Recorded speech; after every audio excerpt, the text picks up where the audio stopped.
2 weekends ago.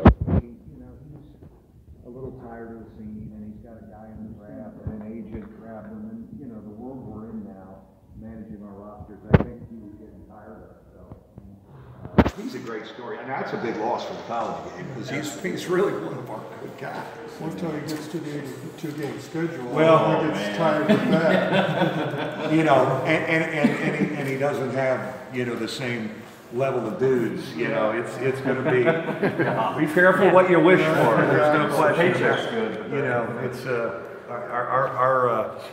our guys, our profession. We're whining a little bit about the calendar, recruiting calendar, and all that. And like, fellas, this is a pretty good gig we have. I just can't we adjust and so he's good.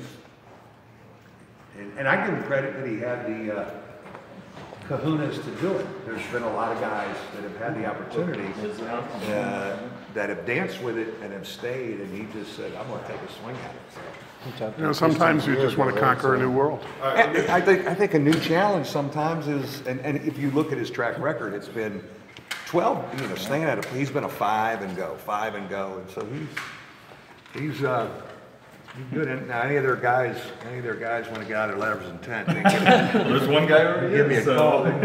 Give us a call. Give us a call. So you got the tour, and you're all ready to commit after the tour. But none of you are as good as Zion, so I can't give you the scholarship. But obviously, this has been. It's almost like taking a new coaching job. Being in here now, and of course we used the floor all year, but we didn't move in the offices till about 3 weeks ago. And I've mistakenly pulled into the Joyce Center about 4 times in the last 3 weeks because for 20 years that's been the habit. So you're able to park over here. We're parking here. Will you park here like during the season? Yeah, just I actually was parking here during the season, and I kind of go through the back there. So we will be here now. We'll have a game day. For Muffin and I, there'll be kind of a game day office conference room, probably in where our players' lounge is currently. We'll keep that locker room, so we have a game day thing. But we'll do everything here. And it was funny, the first week, I was thinking I need to find TJ Gibbs, and I was in the mindset of over there like, okay, could he be in the pit? Could he be in Rolf's because there's no floor to shoot on? Could he be in Compton lifting because that's where we used to lift? I was like, wait a minute, everybody's underneath me. So I go down or I call them come up. And so we're still getting a feel, and obviously it's huge. The square footage is huge. We had a great dedication dinner. I don't know if any of you were part of it 2 weeks ago. It was really neat. And so it's great. I think you've heard me talk about, there's no question in first recruiting, and yes, it is a real positive thing in recruiting. But I think where it's really important is, the guys we get, the Moonies, the Colsons, the Chris Quinns, the Jack Coolies, it's even a more efficient laboratory for them to get better at. And obviously, we've had a couple summers that are very important at getting better, and none of them have been more important than this summer. But it's just more efficient to kind of become a better guy, and I kind of like what we've done here with guys getting them better. So Muffin and I were down in Jacksonville at the ACC meetings the last couple of days, and it was, we were both kind of saying, to Jack, we were at dinner 2 nights ago, so it's a little bit mind-blowing. I still walk around a little bit, but our guys now have been in it all year. We had the locker room, they're here, they're using it, and it's a great setting. The thing that I always wanted and I could never capture in the old setup was our former guys, our pro guys, NBA and European guys, having a place where they could come back and be comfortable. And one of the things we requested was an alumni locker room. And I think, Demetrius Jackson has pretty much been living in here for the last 6 weeks. Pat Connaughton, which you're not surprised to hear, has already organized a training camp in mid-July of about 10 of our former guys. And I love it that they'll be here using the facility, and there'll be some good pickup games at night with our current guys. So that was another offshoot that is interesting to see. Zach Hillsland had his wedding this past Saturday, and we had 10 of our guys back from that era, and they walked through it and were shaking their head, and they said, "You kind of said we were going to do that when you recruited us." And I said, "Yeah, we're a little late on that, but it's awesome. I'm still kind of getting a feel for it, but it's an efficient place. It really is." Muffet said that they had started talking about it in 2000. Yeah. But like, at what point during your tenure did it get to, like, we have to have this?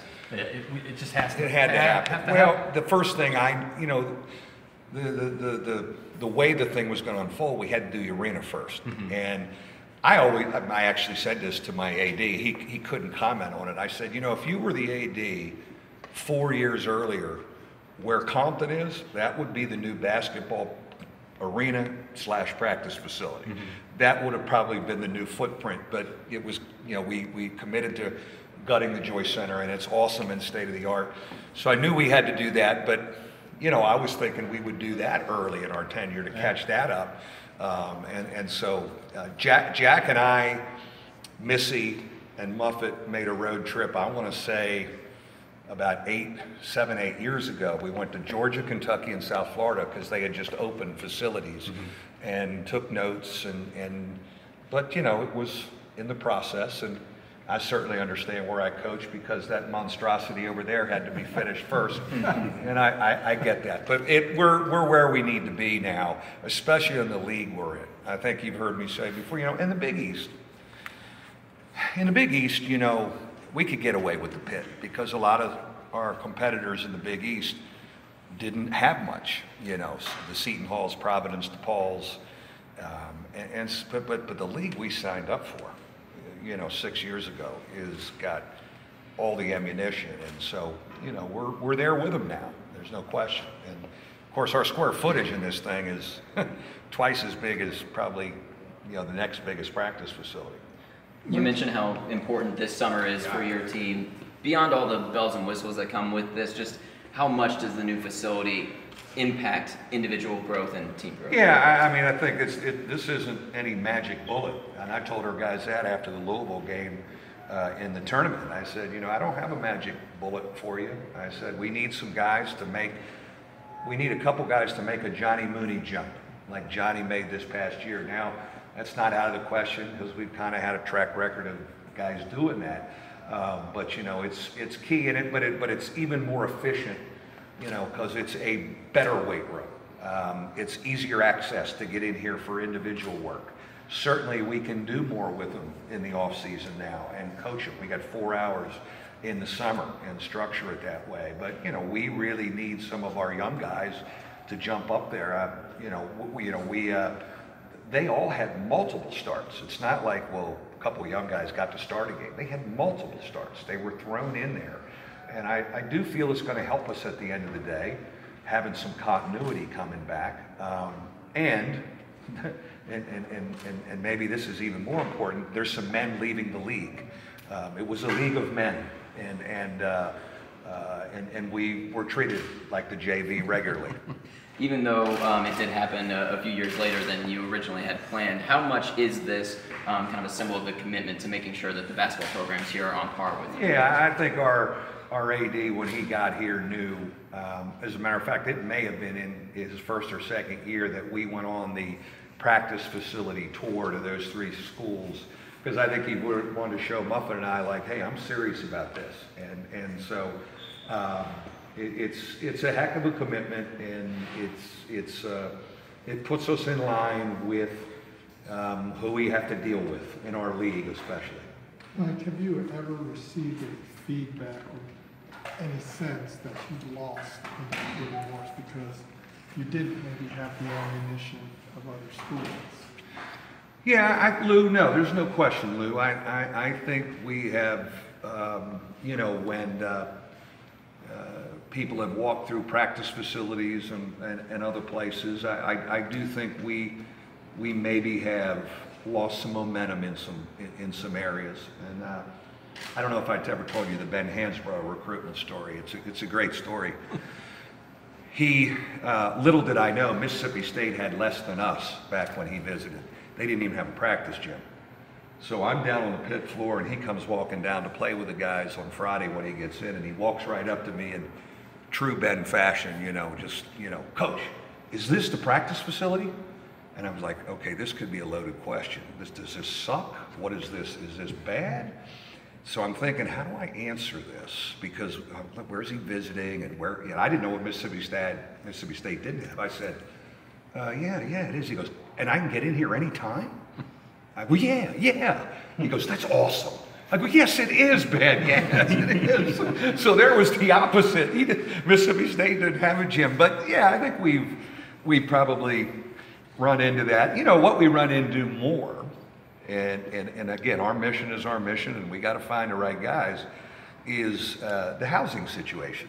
Many of these guys are in condos or in special housing, and of course, the regular student body will be on campus for 3 years now, and our guys have to do that. Now, I have found it interesting. I'll use Chris Thomas as an example.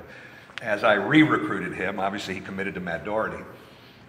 The whole house, when I can get off campus, and then it was after his junior year, and he was ready to go. He was a St. Ed's Hall guy. I said, well, where are you living? He goes, well, I can't leave my boys. Once the guys experience and get here, Scott Martin and Ben Hansborough were roommates at Dillon Hall, 2 transfers, and I'm thinking, okay, this could be interesting, because they were off campus at Purdue and Mississippi State. They were like, this is awesome. I mean, the room obviously was like this, but the camaraderie and the whole, you can't explain that on the front end a lot of times till the guys lived it. So that has been one, but certainly now this has been an eye-opener for guys, and we feel guys get better here, and it's, again, just a better laboratory. Is there an example of the efficiency that you've experienced already? Well, it's a one-stop shop. Okay, in the summer, for example, this about 4 years ago, I was kind of at wit's end. We've lifted for probably the last 7 or 8 summers in Compton, because Tony Rolinski, the equipment to use is more thorough than the old one we had in the Jack off the North Dome. So this may have been 7 or 8 years ago, I'm driving in off Edison, and here goes our guys in June over, and 2 of them are riding on the side of somebody's truck, and they're standing in the back, and I'm going, this is unbelievable. Like, someone's gonna flip out of a truck commuting to weight training. So I remember I told Jim Frall, I said, that's it, we're lifting in the North Dome, I'm not walking across that parking lot, we can't do that. And of course, Tony came to me 3 days later, he said, Mike, I need the equipment there, so I have just sucked it up. But when I wanted to find a guy, I used to drive to Compton. So now you lift, you got training, you got rehab, we got nutrition, as you saw. We got it all here, which is really cool. And I spent a day with John Paxson when the Bulls, opened their stuff. This was, 6, 7 years ago, and we stole some ideas. It was just an unbelievable setting. But everything is here and convenient and efficient for that, instead of, spreading it out a little bit. I mean, I came in one time last summer. Now, Rolf's was closed because we used to use the courts here sometimes. The main floor is up. Guys don't want to shoot on the old floor. We go camp on the old floor. The pit can be, and Jawan Durham was on the rubber courts shooting jump hooks. And I'm like, oh, jeez, and he's working out, but he's in the North Dome on the rubber court, working out there. And I'm like, oh, okay, one more summer, baby, one more. So we're there. It's exciting. Was there a moment where you were questioning if this would ever get built? No, I knew we'd get it, because they went slow burn on me with the arena. And so I was able to defend the slow burn for a while with the practice facility. And Jack, was very forthcoming to, and I can't say Muffin and I we weren't walking around, the Big East we were in, and certainly I got enough on my hands dealing, as you saw this year, I got enough on my hands dealing with the guys in this league and recruiting to be fighting with administration. I knew we'd get there when we'd get there. And then I knew Kevin Keys and Ryan Sweeney and Andrew Brasha, those guys were kind of excited about hoops. So I knew we had some guys that would pony up, and certainly they did. So what's your favorite part? I love this floor here. Well, I love our conference room because it overlooks the courts. and it's got all the high-tech stuff, which I'm still trying to figure out how to use. Thank God I've got millennials on the staff to help me with all this stuff, but it's really cool. It's just so you're in and you can just get everything done. Now, the one thing that's a little different that I'm getting used to, and I do miss it a lot, when you were in the Joyce Center, you were out and amongst, a lot of people, administrators, development people, other coaches. We're a little isolated over here. It's a little secluded. I hear it's hard to get in sometimes. Guys are like, hey, buzz me in. They're telling the secretaries. But so that's new. I do miss. I haven't walked through the Joyce Center in a month.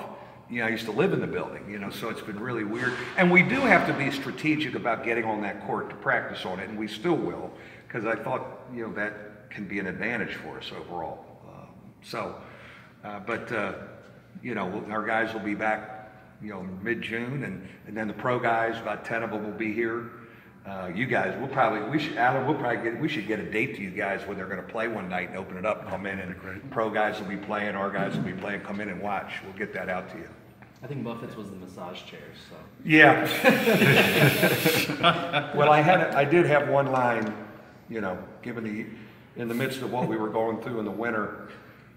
There was one night where, again, we make a little run and we can't close it out. And we were sitting there as a staff, and I said, nothing to worry about. The smoothie bar and the massage chairs, they'll all be working tomorrow. Everybody's going to be fine. And I walked out. Everything.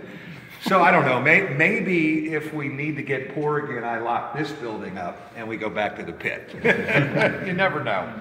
You haven't sat in the barber's chair yet? I have not sat in the barber's. I'm not letting any of these dudes cut it. We have a guy that comes in that does it, I guess, but it's got all the bells and whistles. It's awesome. When you say strategic planning at the Joyce, as far as just getting used to the rhythm on that court and baskets and all, is that something like prior to game? Well, yeah, and the way it worked out, Lou, was during the season, us and the women, whoever was playing the day before practice, you had the Joyce Center no matter what. You practiced in the Jack. You had that 4 to 6 slot. But I like getting on there more often than not, even though you don't have extra baskets. You only have the 2 baskets. But to just play on there, to go live on there. And I still think we have to do that. And we have to probably do it even more because we weren't very good at home. Yet last year, this building has been good to us. It's got to be good to us again. And so I think, strategically, once that floor is up, getting out of here, and we will have the locker room over there, and getting reps on that court, shooting, etc. You want to do it like the days before game? Yeah, certainly the days before the game will be a given. If the women are playing on Wednesday and we're playing on Thursday, they're going to have the Tuesday, Jack. And as a matter of fact, if they're playing, we get in there a little early and we get off the floor before the game a lot of times. So it's certainly the day before the game.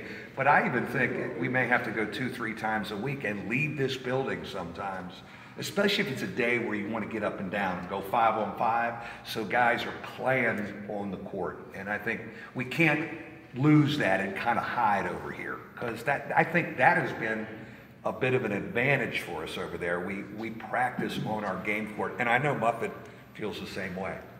Mike, when you think about last season in the rearview mirror, do you have a new message for the guys as they start preparing for next season? I mean, I think as I mentioned to you when we were in Charlotte, I said, this is a hard, long road back in this league. I have no magic bullet. It is work. It's a process that we knew we were going to probably be in. It was more so of a process than we all anticipated, but to get back and grind, I think the big message that we've done with these young bodies is, less running, conditioning, running stuff, more weight room. We have some guys that need to now. Durham left last week at 2:30. Leshevsky left at 2:22. So Tony has done a good job hitting the base. And then, one of the things Tony and I talked about on the way back from Charlotte was we gotta grind them up a little bit in there. And so the summer, but less conditioning. We're able to do basketball stuff with them, and we'll get into that 4 hours a week. But I think our strength training there's never been a summer, because of the young bodies we're trying to develop, there's never been a summer where strength training has been maybe the most important thing. Well, if it says she's still hopeful to get another grad transfer and she got the one in Yeah. North Carolina, do you have any? Well, we have 3 scholarships open. You know, we've got 10 guys. But, you know, I just came from the league meetings, and, you know, I'm talking to guys who have, we're a little spoiled up here. Certainly we had DJ leave, and but you know, there's guys that have people in the portal and guys in the draft, and they have maybe 4 or 5 scholarships to fill, and maybe will annually. So we had pretty good continuity. But with 3 open, you know, hey, I mean, open mind. I mean, check the portal every day. You know, Ryan Humphrey said to me, he came in to me about a month ago, he said, and you know, Hump is the best and a good Christian man. He said, Coach, every morning I get up, I read the Bible and check the portal. I said, switch that order. I said, switch that order right now. Go to the portal first, then the Bible, baby, and check that out. So grad transfers, undergraduate transfers, kids getting out of their letter of intent. There's so much going on in college basketball with, you know, guys not promised to places than ever before. This could go on all summer. Maybe we had a guy after summer school. Maybe we had a guy in August. You know, how does the FBI, how does all that play out? The jobs open and guys leave. So I'm a little embarrassed about the State of the Union where it's free agency a little bit. And I'm not sure how I feel about grad transfers. You know, we danced with the one who, Pierce, who went to North Carolina, and, you know, it's an interesting thing, and, you know, it's, yeah, because we've had a younger team, and you want to develop some guys and give them time, and what does that do? The undergraduate stuff I've loved, and the year sitting out, but the graduate thing has just changed the game because teams have never had to rotate into inexperience again. They've been able to stay old, and so it's an interesting dynamic. You know, they talked about, one of the things I thought was interesting, but it got voted down, was that if the receiver of a grad transfer would be in for 2 years of a scholarship if the young man did not get the master's degree. And I think that would have put the brakes on a little bit of it, because there are probably a lot of kids not getting the graduate degree, but that got voted down. Certainly the year in residency is still there for the undergraduate transfer, but there's been more waivers granted than ever before. And so kids are very confident that the NCAA has almost given them a blueprint, more so than a sick relative or whatever, to, you know, if Coach yelled at you a little bit, you have a case. Did he yell at you once about not playing defense? Did he shake his finger in your face? That may be grounds to get a waiver. So it's I was at our coaches association meetings in Indianapolis last week, and the transfer people are at wit's end. They're almost like, please give us some ideas on this thing. The horse is out of the barn. It's, you know, to the point where we've had 2 extremes presented. One, just have the one-time transfer exception. You can just go, but you can't go after your freshman year unless you have a pretty high GPA threshold to get a scholarship. That's interesting. Everybody said, well, that means there'll be 1,500 kids in the portal. I said, maybe not. You know, we almost have we almost have it now with the waivers. Now, the other argument, which is a big Jay Billis argument, typical lawyer, right? You know, everybody sits out. Women's softball sits out. Tennis sits out. Basketball sits out. You know, they both hold some water. But the transfer people are so backed up. They were like, please call us with thoughts. We had one presented by an AD in Jacksonville. Hey, what if basketball only had 11 scholarships? Women's 13, men 11. Well, you know, of course, coaches initially like, oh, you know, we've never really had 13. So I'm looking at, okay, so now you don't have as much to throw out there at a transfer. So there's the broad spectrum of trying to deal with this dilemma of transfers right now. There was some talk that DJ wouldn't sit out?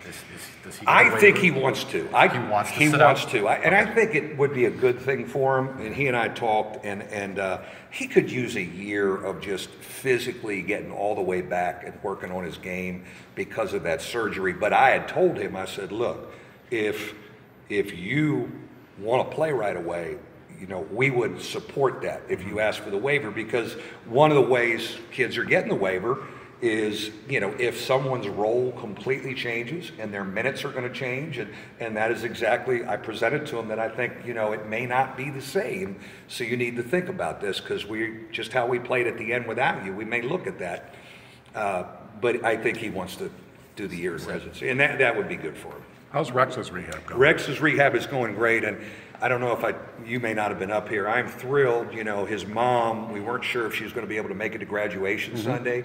She's en route as we speak. She'll be here. He is way ahead of schedule, and, we got to be careful. Him, we got to be careful he tries to do too much. We've missed him, and I've missed him, to get him back around, and he'd probably be able to do some shooting drills this summer. But I'm thinking, October 15th, November 1st, I think he's going to be feeling pretty good. And, he's good. Carmody was back shooting. When he comes back for summer school, he's full speed. He's good. Jogo will be more probably September with laborers. We've had 2 laborers. Are you kidding me? In basketball, 2 I don't know. Can this change the karma, this building? Anyway. Your pitch counts are too high. That's the problem. Yeah, you're probably right. Guys How working too many many are in the innings. transfer portal nationally right now? I want to say there are about 700 in the portal right now. Just for basketball? Yeah, just for men's basketball. Division I men's basketball. Tom Izzo had a great line the other day at our board meeting. He said, the women's softball coach at Michigan State said, you started all this. I never had a girl transfer. I got 2 girls in the portal. Other sports are looking and going, free agency, what the heck? Check it out. And how good is the kid Blackshear from Virginia Tech? He's in the portal and he's in the draft. Now, that is a guy, he's doing, keeping his options open. That's keeping your options open. I'm all for, the pendulum swung about 7 or 8 years ago, and rightfully so, with, more for the student athlete and cost of attendance and all that. But come on now, free agency, and we're going to, coach, by the way, I'm in the portal. What's not publicized enough, and we talked a lot about this in both meetings. Certainly there is a big pay for play stuff, and you saw the stuff on names and likenesses, and that'll probably come about. How they figure it out, I don't know. But the actual pay for play has great momentum. What people don't understand is with cost of attendance and some guys qualifying for the Pell Grant, and the room and board, especially in the summer, the check. Come on now, these guys are not broke. They're not. They're doing. We don't talk about that enough, and But I'm sure name and likeness will go. The one thing I was thinking about with name and likeness, maybe it'll help me explain to a kid why he isn't playing. So we have 9 guys' jerseys in the bookstore 2 years from now. And the 8th man's jersey has sold 1 freaking jersey to his mother. Say, maybe that's why you don't play as much. You only sold 1 jersey. The guys who are starting are the 5 guys who sold the most jerseys at a bookstore. And you currently don't have any of your guys in the portal? No guys in the portal. Obviously, How many DJ. programs can say that? Yeah, no, we haven't. We've been, we had Elijah, but Elijah graduated. And we've been very lucky. I don't know what it is, maybe 10 and 20 years that had left. We're lucky. We're lucky, and I think, I like it. Everybody talks about, our admissions and our school. Our school is hard. It's a challenge, and the guys that end up coming here, they know what they're signing up for. They really do. But what helps me, I think, is let's take Matt Farrell for an example, and we've had a lot of these guys. 2 years not playing much. Dad definitely has a hitman in New Jersey after me. Just one? Maybe, you never know. But when you come in to have that meeting after the sophomore year, and usually then by the junior year, as we've had not only with Matt, but many guys, now it's starting to open up. There goes Demetrius Jackson. He's gone. We're going to give you the ball. You're starting. And you're 2 years into the Mendoza degree or our degree. That's where kids will say like, oh, yeah, you know, you're right. And I'm fortunate. That's why I love coaching here. I'm able to keep them probably that one more year than other people. And if you keep them one more year, then you got them. Then you know. So I went from Matt Farrell's dad wanting to bump me off to I'm in the will. I'm in the will. We had a great experience, but it's fleeting. Believe me, I know how fleeting it is too. Mike, with all the scandals going on in college basketball, how big of a loss is it for Beeline to go to the NBA? We'll miss him. He was one of the ultimate educators and good guys. I respect the fact that he just wanted to take a swing at the next challenge because he's done everything at every level in college basketball, but he was a great role model for some of the younger guys in our profession on doing things the right way and handling his kids. So, you know, we'll miss him, but certainly wish him well, and I wouldn't be surprised if he gets it going real quick like he's done everywhere else he's been. And just a quick thought on the perseverance of Virginia, what they went through last year to win it all this year? Yeah, they were men. You know, we saw them twice, and you know, I mean, what they did, how they handled us here was so dominating. You know, I just came out of there thinking, I don't think anybody's better than them. And you know, but here's what's so crazy, and I was just with Tony in the ACC meetings. You know, when I was at Duke, Hurley and Leitner and Hill won it in '91, nobody came in to see Mike Krzyzewski to say, you know, I'm thinking about testing the waters. I'm thinking about putting my name in the draft. Kids went, you know, they went to spring break at Myrtle Beach and drank beer. They lifted weights and they played pickup basketball and came back and won it again. Whereas that doesn't make the Virginia phenomenon bad kids. It's just, that's the way it is. Like, you've never been hotter. You got to go. You just got to go. And again, I'm not complaining because I'll drive those guys to their NBA teams. We need to get them out of here. But that's just how it's changed. You really are never going to keep a group together. But they were fabulous. They played the right way and were tough and fearless. And to switch it from last year to this year, they're really good. Thanks, Mike. Thanks, guys. Mike. Have a great summer. We'll get you over for a practice in the summer, and then when the guys are here with the pro guys, you should come over and catch up with Connaughton and Bonzi, and you know, Zach will be back. Demetrius, Jaron will be here. We'll make sure that's while Tom's on vacation. Somebody. I'll still be here.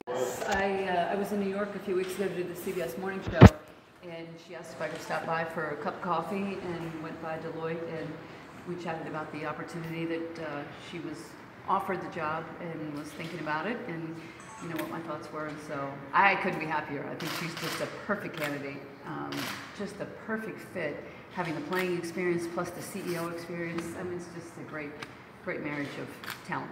You, I suppose, could have seen this kind of career when you were coaching her, or was there a moment when you think back and say, she was somebody that always had a lot of confidence. She was a great leader, a great captain, very steady demeanor, driven and competitive, and yet just, you know, I wouldn't describe her as emotional. So she really had just a great personality to lead. especially at this time in the WNBA? Well, we need we need to take it to the next level. And, you know, she's had so much experience as a CEO with negotiations and just with building teams, and, you know, she's a great collaborator. Does it feel like home yet?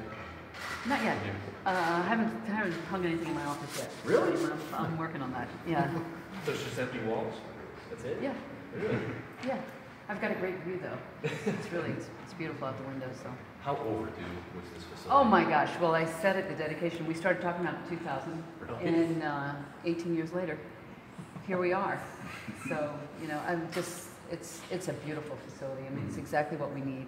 The courts are set up in a way that kids that are injured can still shoot while a full court game is going on. So we've got so much room on the side. They can, everybody can get a lot of shots up. So hopefully that'll impact our shooting percentage next year. But you know, the facility is amazing. The video room and the locker room and the offices, everything is really, it's first class. You probably had a laundry list of wishes, but like, what was at the top? Like, if we ever do have a standalone facility, we need to have this? You know, I think the court space was so important because after practicing in the pit and the arena, you have 2 baskets in each. You know, you really could never do anything where everybody was shooting at the same time. So I think that was the first thing we wanted to have, that opportunity for everybody to really have their own basket. You could actually do stations. You know, we can practice completely differently now.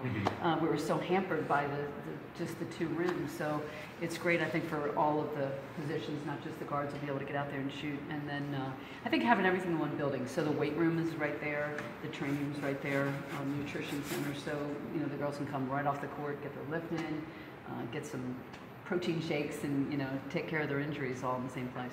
You mentioned the space being an advantage, but how great is it to have, obviously, the own space for your team to kind of have that, you know, not have to worry about scheduling, you know, the pit or things like that. Just how great is that for both teams to have their own kind of separate space where you can run your programs the way you want to? Well, I think one of the most important things this summer, we were completely hampered by whoever was running camp. The arena's not set up. You know, everybody's trying to get in the pit. We were always having to get with other people and see what events are going on, you know, what camps are going on. And now we don't have to worry about anybody else. You know, we have our own space, the guys have their own space, and it's just a great facility. From a recruiting perspective, what can it do for you? I know you guys have done a lot with less, but what can it do from a recruiting standpoint? Well, I think kids want to know one thing: how are you going to develop them as a player? How do they reach the next level? And how are you going to help me get there? And this is going to help them get there because of the way that they can come in here anytime. You know, with their ID, they can get their shots up. Doesn't matter what's going on campus. They can be over here working on their game. You know, the facility is great, the workout, the weight room, and everything else is right here for them. So I think it's a great tool for recruiting. Have you ever felt you've lost a recruit, or did you ever get feedback saying, it's not comparable to maybe some other schools? You know, I think people have had more impressive facilities, and they would come here and they'd say, where's the practice gym? And we'd take them in the pit, you know, and it's not even only ours, you know, if we had to share that. So I don't know that we lost a kid just for that reason, but it's certainly when they looked at the big picture, that was something that was important to them that we didn't have.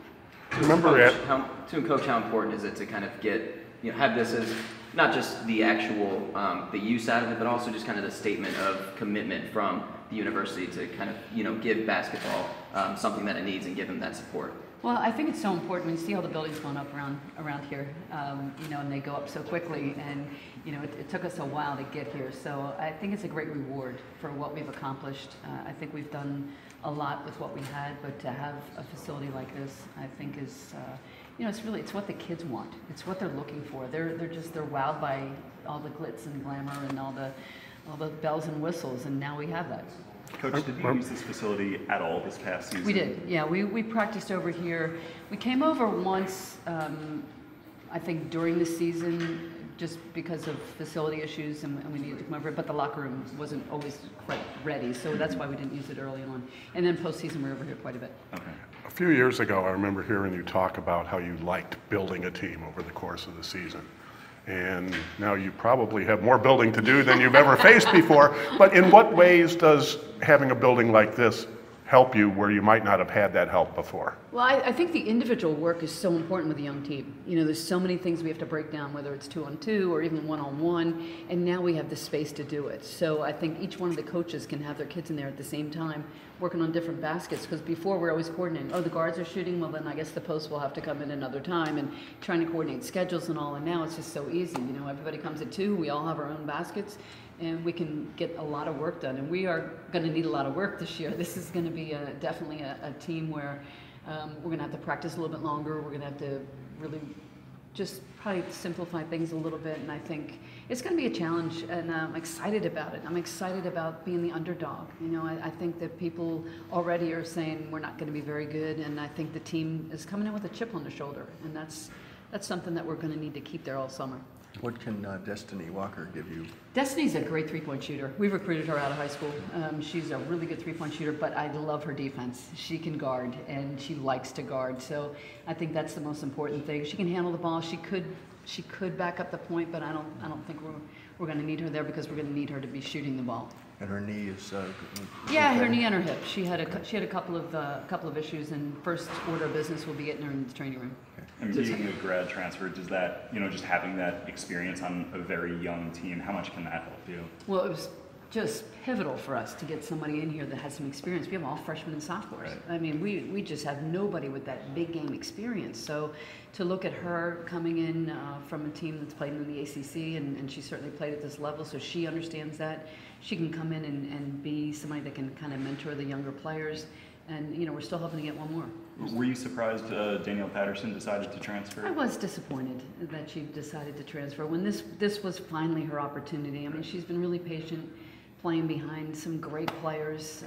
Didn't get the time that she really wanted, and she's talented. So I think this would have been a really great year for her. But we wish her really the best, and I think she'll do well in Indiana. You mentioned with Destiny her experience playing in the ACC. Is that something that you kind of thought of when you were looking at possibly adding her into the fold? Is that something you looked at as, with a young team that hasn't played a ton in the ACC, she can be somebody that can, kind of say, I know how Syracuse might play, Exactly. or I know how Louisville plays. Yeah, she's very well aware of what's going on in the ACC, knows a lot of the players, and I think she's going to really help us in so many ways on and off the court. Would you have talked with Sylvia Atchell about her at all? I would have. Yeah, if no had all but that had I been actually going on. reached out to her, but Yeah. we never did get Yeah. together. Have you had a chance to talk with her at all since then? No, she's not responded. Okay, well, So- very sad. I think I asked you this a little while ago at the banquet, that, the new team, the challenges kind of breathes new life. How much does a facility like this kind of breathe new life into you as a coach? Well, it's definitely something you go like, well, I'd kind of like to spend a little more time in here. Going from the other office, it was really emotional packing up my old office. I've been there a long time, and coming over here, I think it's kind of like a fresh start.